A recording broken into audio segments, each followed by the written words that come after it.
on joue à un game où on a toujours quelqu'un qui est au-dessus de nous. Le jeu de l'argent, c'est sans fin. Tu peux demain venir de n'importe quel milieu social.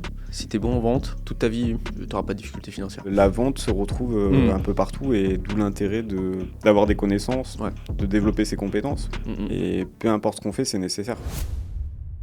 Le fait de planifier, ça t'apporte tellement une clairvoyance qu'après, t'as un vrai rouleau compresseur sur ton objectif une fois que tu sais où tu vas, quoi. Demain, tu te fixes un objectif de sport, je sais pas, avoir la meilleure shape que tu peux en X temps. Tu te vois justement tout planifier, etc. Mais j'aimerais. Mais je suis trop un kiffeur. c'est ça le problème. T'as raison, c'est que mais ce mec est fou. Bienvenue dans le cercle, entreprendre et investir. Aujourd'hui, pour ce premier épisode, on a du coup un invité, Jordan. Salut Bienvenue. Simon. Pour ceux qui ne te connaissent pas, du coup, présente-toi rapidement. Ouais, en quelques phrases. Bonjour à tous, je m'appelle Jordan, investisseur immobilier. Pour moi, ce qui va être intéressant avec ce débat avec Simon, c'est qu'on a deux univers différents, mais qui se rejoignent sur l'état d'esprit et pas mal de choses. C'est pas faux. Et pour moi, l'immobilier, ça reste quelque chose d'indispensable. Je pense qu'on construit sa réussite sur des bases solides. Et l'immobilier en fait partie. Même si effectivement, contrairement au business que tu mets en place, c'est quelque chose qui va prendre plus de temps, mais qui reste sur la longueur quelque chose qui permet d'avoir une sécurité. Et puis on gagne beaucoup en expérience. Et pour le rappeler, l'immobilier reste toujours quelque chose qui répond à un besoin primaire, contrairement à d'autres business qui peuvent paraître être éphémères et dans le... C'est pas faux. C'est pas faux. Voilà.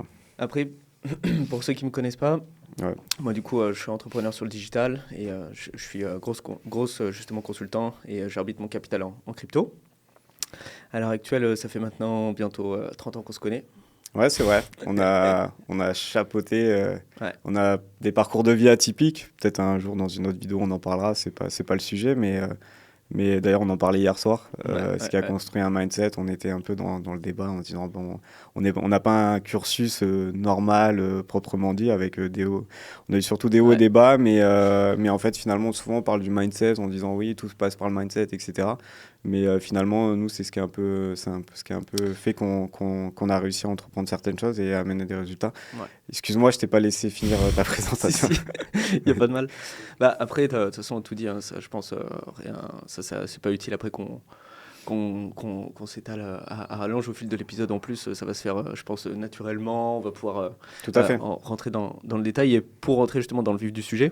Mais peut-être finir sur ton domaine d'activité, parce que c'est intéressant sur tout ce que tu as entrepris. Pour être concis, grosso modo, à travers la vente, du coup, j'ai appris des compétences, que ce soit justement développement commercial, vente, analyse, un petit peu de data. Et l'idée aujourd'hui, c'est de monétiser ça, en fait, concrètement. Et on s'aperçoit qu'aujourd'hui, tout ce qui est coach, agence, consultant, indépendant au sens large, en fait, finalement, du terme, il y a beaucoup de personnes qui le font un petit peu par bouche à oreille uniquement, ou se reposent sur leur laurier en disant je gagne suffisamment aujourd'hui pour vivre de mon activité, ça me va bien, ouais, je peux partir une fois ou deux en vacances. En fait, ils s'aperçoivent qu'il y a ce qu'ils veulent et il y a ce qu'ils font. Et il y a un vrai gap entre les deux. Et à aujourd'hui, je pense qu'il n'y a pas besoin justement d'avoir 50 salariés dans son équipe pour vivre comme il faut de son activité, atteindre justement ce qu'on veut en faisant ce qu'il faut. Mais des fois, on sait ce qu'on sait. On ne sait pas ce qu'on ne sait pas. Exactement. Et justement, en ayant fait un petit peu mon parcours, je m'aperçois aujourd'hui que je sais certaines choses. Il y a aussi beaucoup de choses que je ne sais pas.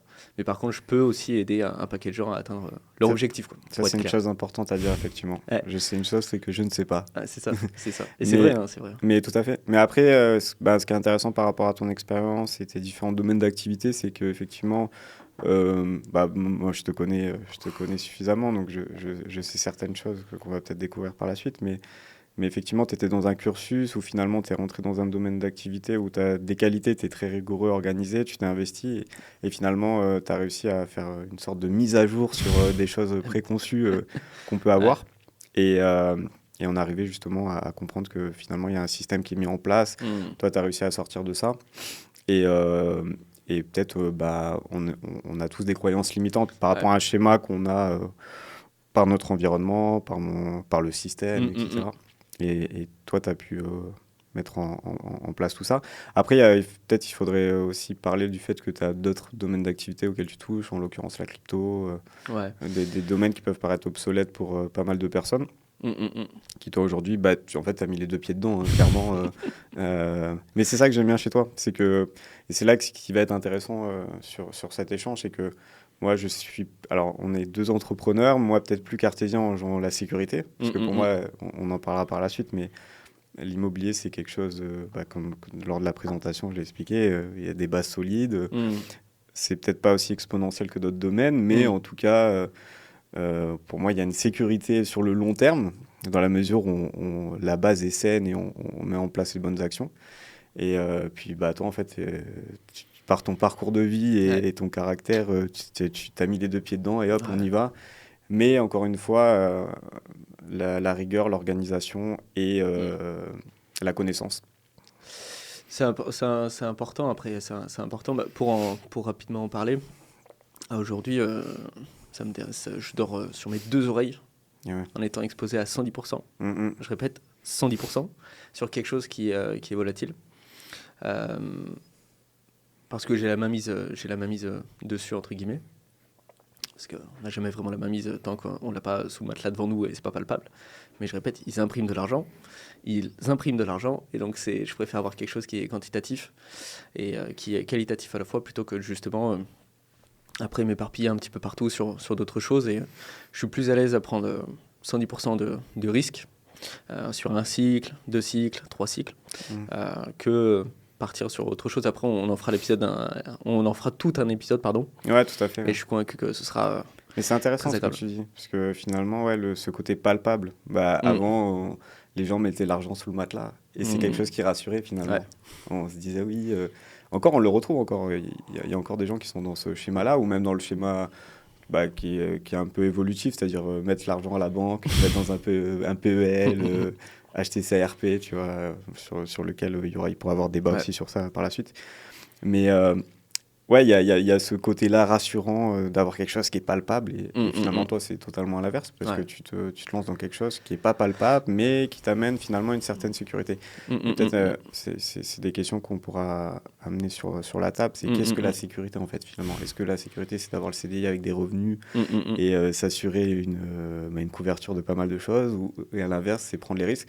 Mais il y a toujours cette phase-là qui est compliquée, en fait. C'est comme quand tu sautes, comme on dit, sauter dans le grand bain. C'est dur, hein. C'est ça. Mais après, finalement, peu importe ce que tu fais, je pense que dans la mesure où tu sautes, c'est là où tu te rends compte des compétences que tu peux avoir. C'est comme une personne, on ne se rend pas compte, l'humain, tu le mets dans la jungle. C'est là où tu vas voir qu'il a des capacités à survivre dans un milieu hostile. Ouais. Mais en même temps, quand tu n'as pas le choix, tu n'as pas le choix. Et voilà. Et après, tu fais et tu avances. Et justement, pour faire et avancer, c'est vrai qu'on est, entre guillemets, conditionné par là où on grandit, ce qu'on fait, les décisions qu'on prend. Et même en amont de ça, là où justement on est le fruit de notre environnement, finalement. Et après, tout est une question de choix. Et dans cette question de choix, tous les deux, on est issus justement du même cursus, au sens large du terme. Il y a une compétence qui nous rapproche. Ouais. C'est la vente, c'est le relationnel, finalement. Ouais, tout à fait. Effectivement, les fondements de base, c'est ça. Par nos parcours, on peut le dire. Moi, j'ai commencé mes premiers stages, j'étais stagiaire dans un magasin de vente, ce qui m'a pas du tout plu. Le côté sédentaire, d'être imposé par les heures, d'avoir une pause, c'était pas pour moi. Et puis après, du coup, j'ai découvert l'immobilier, ça je trouvais plus intéressant, de ce côté libre. Là, c'est là où je touchais une forme de liberté, en étant avant agent où on pouvait être libre, il n'y avait pas de pause, on conduisait, on visitait des appartements, donc ça c'était le côté cool. Toi, t'as connu le côté sédentaire, parce que par le biais de l'automobile, tu peux peut-être en parler. Ouais, je trouve pas moi, j'ai appris beaucoup, surtout sur la vente et le développement commercial là-dedans, dans ça, intrinsèquement. Et ça m'a permis de voir ce que je voulais, voir aussi ce que je voulais pas. Ouais, exactement. Et par contre, le fait justement d'être dans des grandes boîtes, ça m'a appris beaucoup de choses sur tout ce qui est rigueur, organisation, etc. Ce qui était très loin d'être mon fort. Ouais. Et en fait... C'est fou ça, parce que quand on voit maintenant... Et pourtant, j'avoue que... Comme quoi, on peut devenir ce qu'on n'est pas, il suffit juste Ouais. d'adopter le bon état d'esprit et puis savoir ce qu'on veut, en fait. C'est Et surtout pourtant, ça. tu vois, maintenant, je m'exprime pas... Enfin, je me sens pas, pardon, ultra carré, ultra organisé, tu Ah vois. ouais? Franchement, franchement, hein. Bah, ça Franchement, dépend comparativement à qui. je pense. Par C'est toujours... rapport à moi, je pense que tu l'es très bien.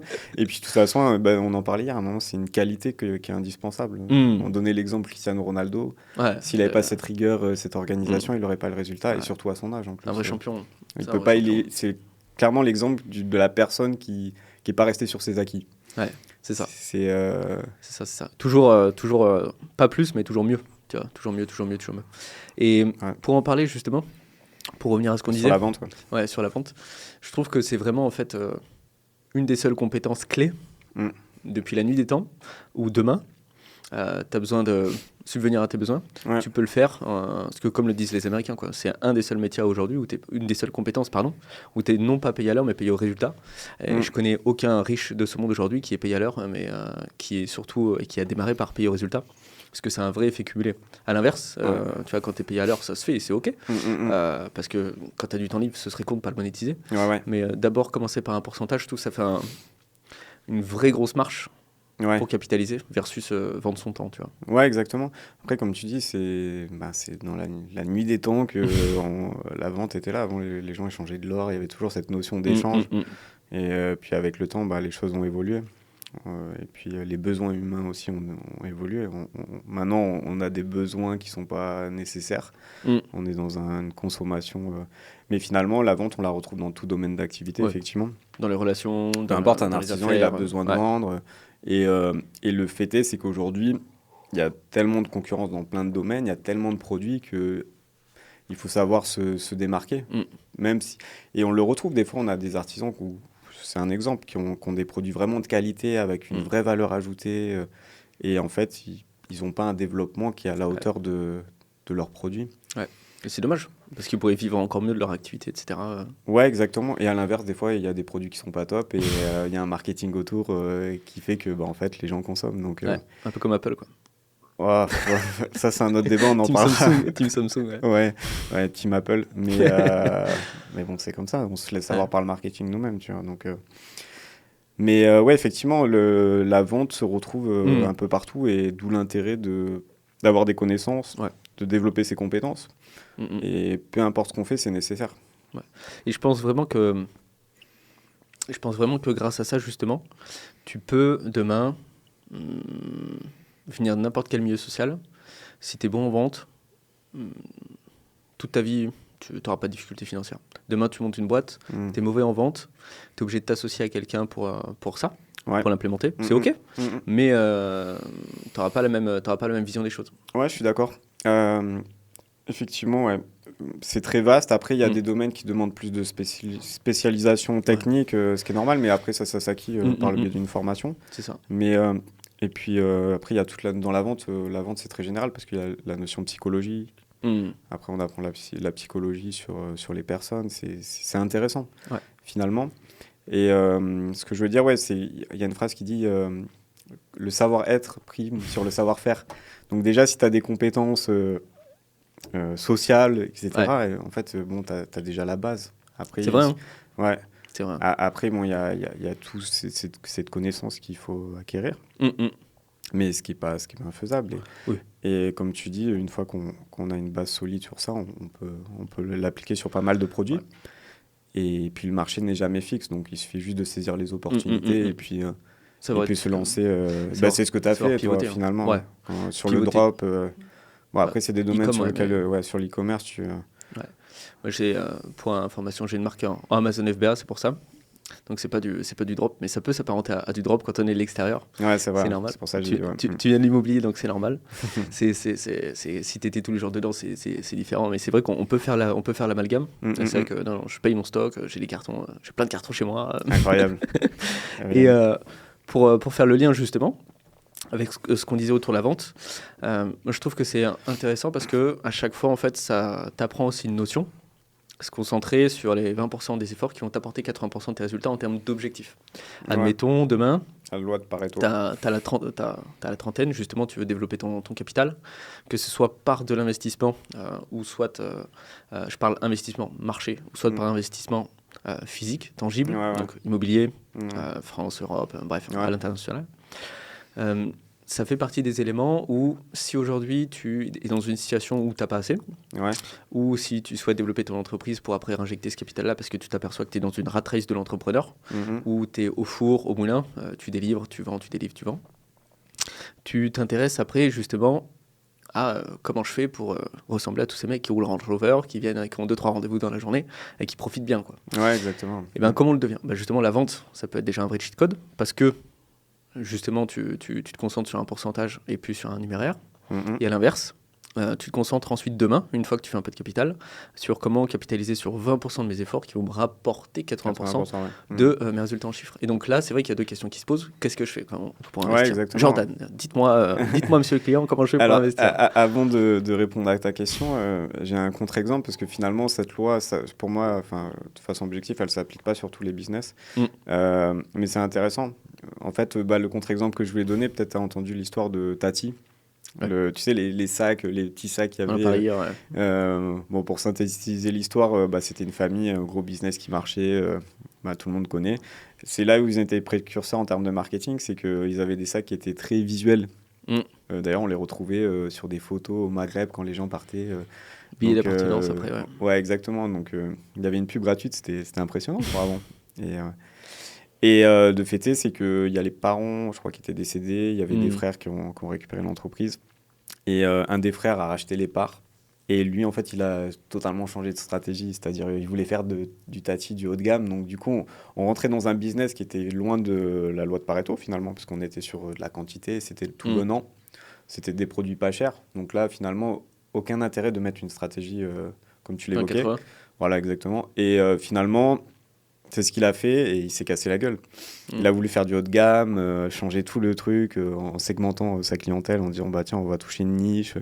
Mais en fait, il avait de l'or en main et ça n'a pas marché, ça s'est cassé la gueule. Ouais. Donc après, oui, donc pour arriver à cette fameuse loi, il y a une analyse de marché qu'il faut être fait, une vraie stratégie, comprendre. Moi, ce que je l'avais fait à l'époque quand j'avais été responsable d'une équipe dans une agence immobilière. J'avais fait une réunion avec mon équipe et j'avais demandé qu'ils fassent un profil type de tous les clients à qui ils avaient vendu. C'est important. Ouais, voilà. C'est important. Avec les avantages et inconvénients. Donc déjà, moi, ça permettait de synthétiser et voir quelle action on mettait en place. Et la conclusion de tout ça, donc au moins, on voyait le profil type avec qui on avait vendu. Et l'idée, c'était une fois qu'on avait face à ce type de profil, c'est de créer un vrai accompagnement. Bah oui. Voilà, donc après, les mises en place d'actions sont diverses selon le domaine d'activité, mais en tout cas, en tant qu'agent immobilier, c'est ce qu'on avait mis en place. Peut-être je le détaillerai un jour sur une vidéo, parce que c'est intéressant. Ça avait rapporté justement le fruit de ce travail-là? Ouais, exactement, parce que dans le domaine de l'activité agence immobilière, selon les agences, on a quand même aussi le tout venant. Ouais. Enfin, il y a des gens qui appellent, ils sont pas dans un processus réellement d'achat, mais ils se disent on va visiter et peut-être là le projet va émerger, ou inversement, il y en a qui vont pas vérifier leur solvabilité, ils prennent le cheminement à l'envers, ce qu'on retrouve un peu partout. Mais du coup, c'est une perte de temps énorme pour un agent, c'est-à-dire il va se déplacer, il va donner de son temps et du conseil qui va pas être reçu de la bonne façon. Donc finalement, d'où l'intérêt de poser les bonnes questions et même refuser des visites ou refuser des rendez-vous. Mais c'est dans l'intérêt des deux personnes. Ça fait sens, hein. Même si on donne une information à une personne qui n'est pas en capacité de l'écouter, même s'il y a une valeur à ce qu'on dit, ça sert à rien. Ouais. Il n'y a aucune valeur perçue, alors que derrière, tu as 5, 10, 15 piges d'expérience, quoi. Ouais, exactement. Avec du temps que tu vas donner.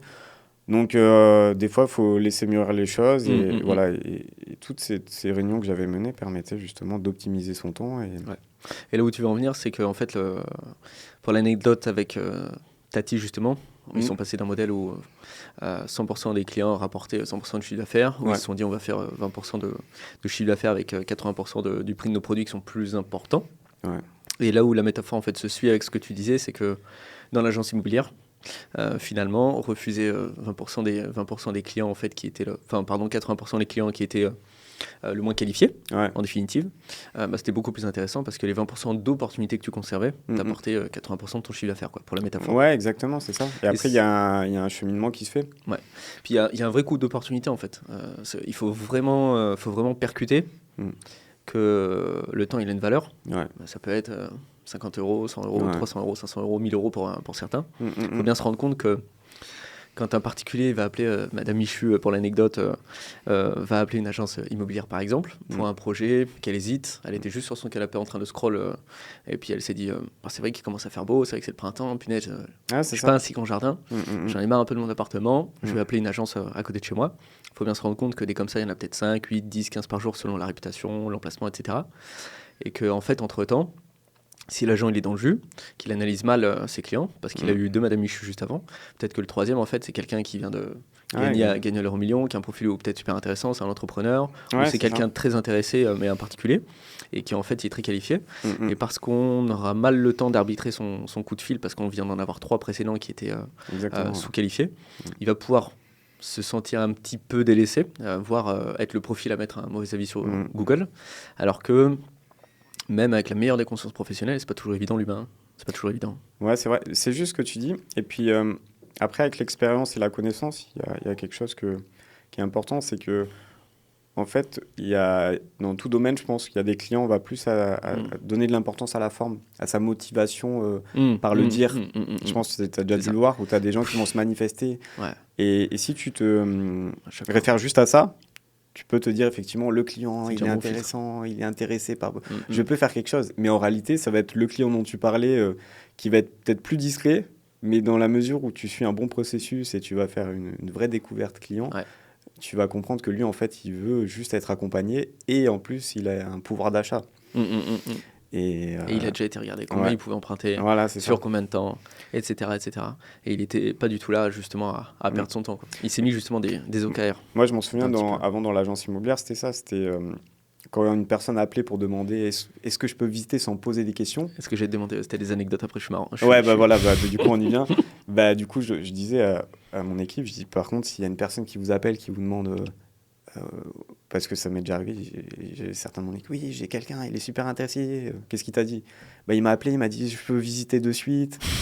J'ai laisse tomber. La personne n'a pas toutes les informations. Comment elle peut estimer qu'elle est très intéressée? Oui, mais de son ton de voix... Non.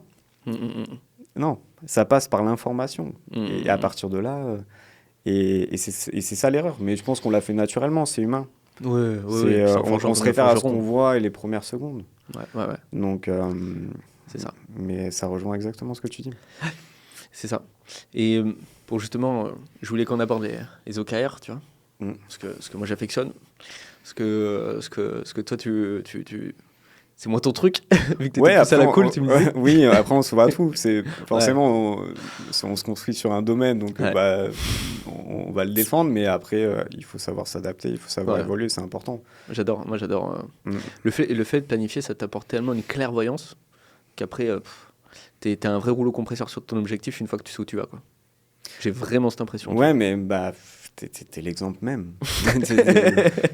Et toi, tu te vois pas justement demain, je te dis une bêtise. On parlait un peu de sport. Je te dis une bêtise. Demain, tu te fixes un objectif de sport. Je sais pas, avoir la meilleure shape que tu peux en X temps. Tu te vois justement tout planifier, etc. Mais j'aimerais. Je suis trop un kiffeur. C'est ça le problème. T'as raison, c'est que. Mais ce mec est fou.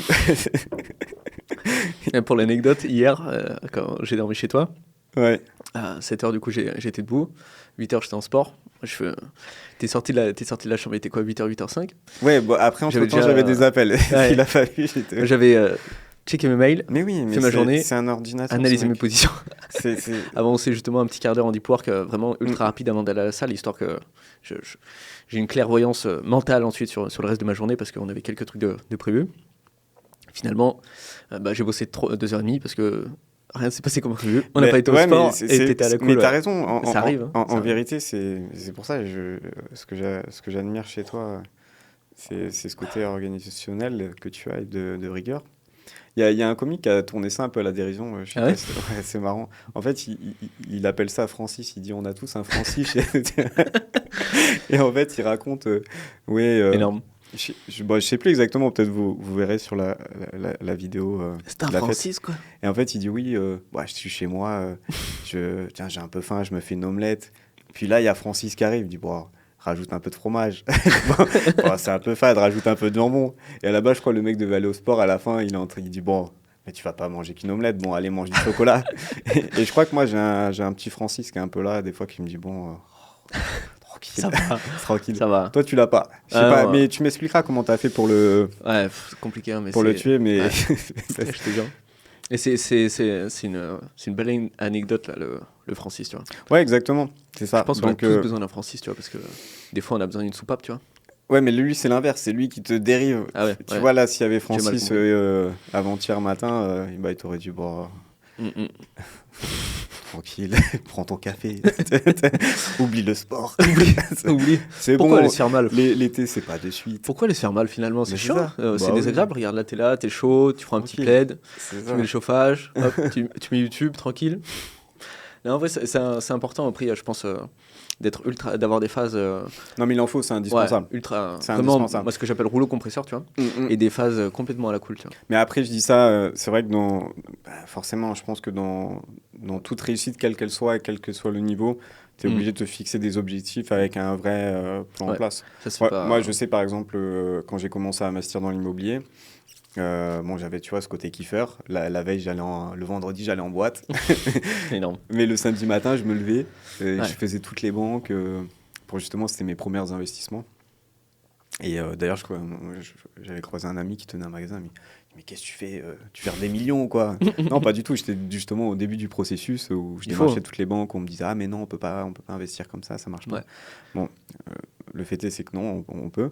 Mais ouais, mais tout ça pour dire que quand tu as un objectif, il faut effectivement mettre en place des actions, Ouais. une stratégie C'est et, important. et s'y Il n'y tenir. a rien Ouais. qui arrive tout seul, hein. Il n'y a rien Et qui s'y arrive tout tenir. seul, finalement. Et c'est là Et qu'après, c'est là qu'on peut kiffer finalement. C'est une fois que tu as mm, atteint, il faut quand même kiffer. J'espère que tu kiffes quand même. ouais, T'es petit à pas- petit. Petit à petit, tu relâches. Mais c'est important. Il faut quand même, une fois qu'on a atteint ses objectifs, on a des résultats dans ce qu'on entreprend, Mm. c'est quand même prendre du temps pour soi Ouais. et puis après pour mieux repartir. C'est important, puis je pense que de toute façon, on joue à un game où on a toujours quelqu'un qui est au-dessus de nous. Le jeu de l'argent, euh, Ah, c'est sans fin. c'est sans fin. Mm. Donc, c'est sans fin FIN, Mm. mais il faut avoir faim, FIM. Tu vois. Et je pense qu'il faut aussi se mettre des caps en disant, bah là, c'est quand même beau, tu vois. Bon, allez, on est reparti pour un tour. Ouais, c'est ça. Et là, t'arrives là, c'est bien. Et puis après, t'arrives un jour où tu te dis, voilà, ton goal ultime, c'est ça. Mm, mm. Soit après, tu peux, comme dans le sport, euh, Te aller maintenir. chercher les Olympiques, ou soit te maintenir, tu vois. Mm, mm, mm. Et après, c'est deux états d'esprit différents. Moi, je pense qu'arriver à un certain stade, pareil, je pense qu'après, je passe à autre chose, je consolide, tu vois, je passe à autre chose, petit à Ouais. petit. Mm, J'en suis pas là où encore j'en veux. Ouais. Voilà. Et après, à l'inverse, je pense que je suis pas de nature à aller chercher les Jeux Olympiques, parce que le chemin, il est dur. Ça, Ouais, comme tu dis, il est sans fin. Ouais, ouais, il est sans fin, ouais. il est dur. Et aujourd'hui, il faut aussi se rendre compte de. Tu as de la chance déjà quand dans ta pyramide de Maslow, tu vois, tu l'as bien remplie. Mm, mm, mm. Je pense qu'il faut aussi savoir se contenter de ce qu'on a. Ouais. Une fois qu'on se contente de ce qu'on a, ben on peut, si tu veux, je te dis une bêtise, voyager où tu veux, partir plus ou moins quand tu veux, faire à peu près ce que tu veux. Une fois que tu as passé ces besoins primaires-là, Ouais. que tu as mangé, tu peux aller dans les plus beaux endroits du monde, toute proportion gardée. Parce Ouais. qu'encore une fois, c'est le jeu de l'argent. Si tu fais une nuit à 30 000, je pense que tu le sens passer, tu vois. Ouais. T'étais pas loin, toi, remarque, sur le dernier hôtel. Ça va, il y a de la marge. Mais tu vois ce que je veux dire, c'est un game en gros où il y a toujours plus. Donc contente-toi de ce que tu as, fixe des objectifs. Une fois qu'ils sont remplis, félicite-toi aussi au parcours à chaque étape. C'est important de Ouais. se féliciter à chaque étape. Le plus dur, c'est déjà entreprendre quelque chose. C'est tellement une douleur pour l'humain. Je te dis une bêtise, c'est comme si tu demandais entreprendre pour l'image. J'avais vu une étude justement qui disait c'est la même douleur pour un enfant s'il était chez lui et que ses parents le mettaient dehors. Ah ouais? Ouais. Pour Ok. quelqu'un pour quelqu'un en fait qui n'a pas Parce qu'il est spécialement désorienté en fait finalement. exactement, Mhm. c'est là où je voulais en venir.